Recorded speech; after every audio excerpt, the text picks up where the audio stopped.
ঘি নেবে কেউ? ঘি নেবে কেউ? ঘি নেবে?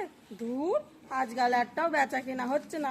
ঘিটা তো খারাপ না, তবু তো বিক্রির বাটোয়ারা নেই। ওই তো একজন আসছে। ওই দিদি ভাইটাকে তো দেখে মনে হচ্ছে বেশ চেহারা স্বাস্থ্য আছে, খায় দায় ভালো মনে হচ্ছে। দেখি দিদি ভাইটাকে বলি। ও দিদি ভাই, ও দিদি ভাই, এই যে ঘিটা নেবেন, একদম ভালো স্পেশাল ঘি, কোনো ভেজাল নেই। চারিদিকে আজকে না রোদের প্রচন্ড তাপ, আপনাকে দেখেও মনে হচ্ছে আপনি না খুব গরম আর খুব তৃষ্ণার্ত। এই নিন একটু জল খান, একটু জল খান। পিপাসা মিটেছে না, আরেকটু দেবো? আচ্ছা শুনুন না, এই জলে না বিষ মেশানো ছিল। আপনার বাড়ির মা বাবা আছে, ভাই বোন আছে, তাদেরকে তো বাঁচাতে হবে। আপনার কথা নয়, বাদ দিন। আপনার লাইফ ইন্স্যুরেন্স আছে?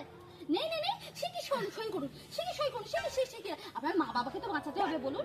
তাড়াতাড়ি তাড়াতাড়ি তাড়াতাড়ি। আচ্ছা দাঁড়ান, হয়ে গেছে। এখানে আরেকটা জায়গা, এখানে উপরে ভালো করে। বাহ, খুব সুন্দর। আর এখানে করুন, এই জায়গাটা করে দিন। আরে করুন, আপনার মা বাবাকে বাঁচাতে হবে, বুঝছেন না কেন? আপনি বিষ মেশানো জল আমাকে কেন খাওয়ালেন?